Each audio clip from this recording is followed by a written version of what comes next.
الله تعالى وبركاته. كي راكم لاباس؟ يا الحمد لله.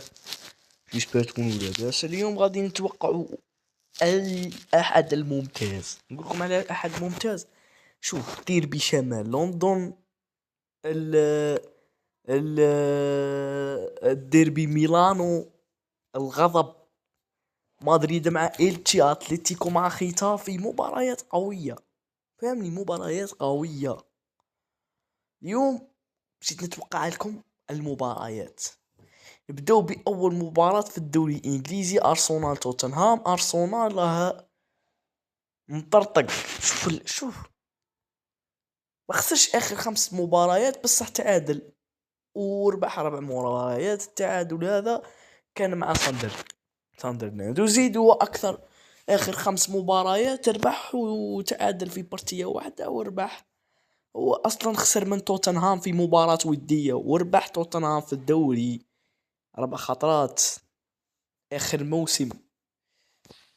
موسمين، هو موسم 2024 2025 وموسم 2023 2024. الان التشكيلة المتوقعة قدامكم على الشاشة: ميلينو، ساكا، ايزي، تروسار، زوبيميندي، رايس، تيمبر، صليبا، موسكيرا، كالافيوري، رايا. تشكيلة شاب. اليوم غادي يلعب بالتشكيلة شابة الارسنال. يعني نتوقعوا اليوم انه ارسنال غادي يربح 2-1 رغم موسم توتنهام شويه جيد، بصح نقولوا ارسنال تربح. الان توقعوا مباراة اتلتيكو ختافي. اتلتيكو مدريد راه في موسم جيد، والدليل هو الترتيب، ولكن ليس لهذه الدرجة. موسم جيد نوعا ما، رابع في المركز الرابع.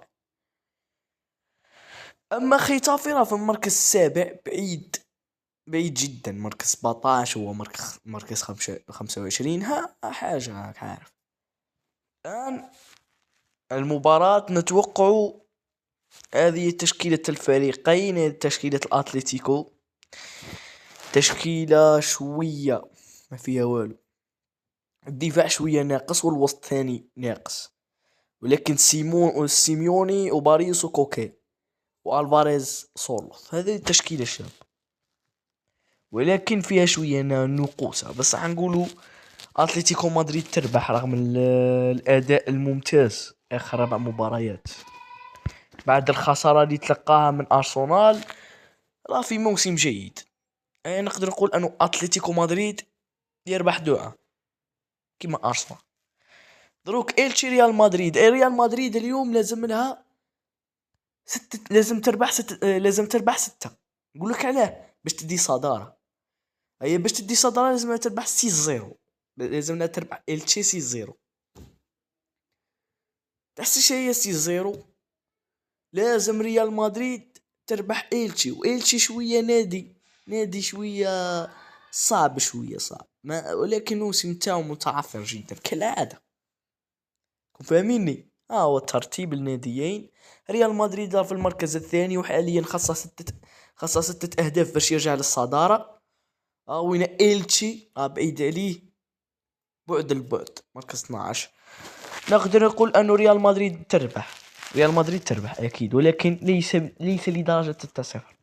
تقدر تربح حتى هذا 1 4 4-0 2-0 هكا، فهمت؟ دروك مباراة روما كريمونيزي روما.